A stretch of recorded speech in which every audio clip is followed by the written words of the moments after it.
আসসালামু আলাইকুম সুপ্রিয় ভিউয়ার্স, ভিলেজ টিভির পক্ষ থেকে পারিবারিক খামারে আপনাদের স্বাগতম জানাচ্ছি। আমার বাসা থেকে মাত্র ২০ গজ দূরত্বে আমার নদী। এই যে দেখতে পাচ্ছেন, নদীতে আমার পাখি, কালিম পাখি মুক্ত অবস্থায় বিচরণ করছে। এই যে পাখি দেখা যাচ্ছে, তাদের বাচ্চাগুলো মানুষের শব্দ পেয়ে ওগুলো ঘাসের আড়ালে চলে গেছে। ওই ঘাসগুলো কিন্তু আমি গরুর জন্য রোপণ করেছি। এগুলো হচ্ছে অজানা হাইব্রিড। আর বিশেষ করে নদীতে আমি একজনকে পানিতে নামিয়েছি কচুরিপানা সংগ্রহের জন্যে। এই কচুরিপানা আমার কালিম পাখি এবং আমার চীনা হাঁসের বাচ্চাদের একটি উৎকৃষ্ট খাবার। মানে তারা যে এত পাগল এই কচুরিপানা খাওয়ার জন্যে, এটা না দেখলেই নয়। এই যে আমি ঘরে পাখির জন্যে এগুলা দিলাম। এই যে কালিম পাখি এগুলা খাবে খুব মজা করে। যে এটা আমার পারিবারিক খামার।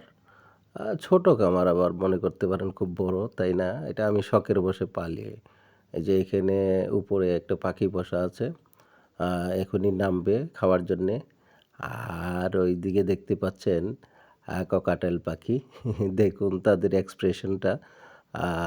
মোবাইলটা দেখে, ভিডিও হচ্ছে দেখে তারা কেমন করে তাকাচ্ছে। এই যে এইদিকে আমি নিয়ে আসলাম। এই যে দেখতে পাচ্ছেন, এই যে আমার চীনা হাঁসের বাচ্চা। মানে ওরা এতক্ষণ উদগ্রীব ছিল ওই কচুরিপানা খাওয়ার জন্যে। এই যে আপনারা দেখুন কত মজা করে খাচ্ছে। খুব চমৎকার। আসলে স্রষ্টার নিদর্শন। এই যে তাদের প্রতি আমার একটা ভালোবাসা। আসলে আমি খুব শখের বশে এগুলা লালন পালন করি। এদের মাঝে আমি অপার রহস্য খুঁজে পাই। এবং আমাকে দেখেই তারা অনেক সময় খুব ব্যাকুল হয়ে ওঠে খাবার-দাবারের জন্যে। তো আপনাদের শুভেচ্ছা জানাচ্ছি। তো আমি এদেরকে প্রচুর যত্ন করি। বাচ্চাদের এখন থেকেই ভিটামিন দিচ্ছি। আপাতত ক্যালপ্লেক্স সিরাপ পানির সাথে অল্প পরিমাণে ৮-১০ ফোঁটা বা খাবারের সাথে মিক্স করে বাচ্চাদের খাওয়াচ্ছি, যাতে এদের কোনো রোগবালাই না হয়। তো মাশাআল্লাহ সবগুলো বাচ্চাই আপনাদের দোয়ার বরকতে ভালো আছে। ওরা বেড়ে উঠছে ওদের মতো করে। আজকে এই পর্যন্তই। ধন্যবাদ সবাইকে।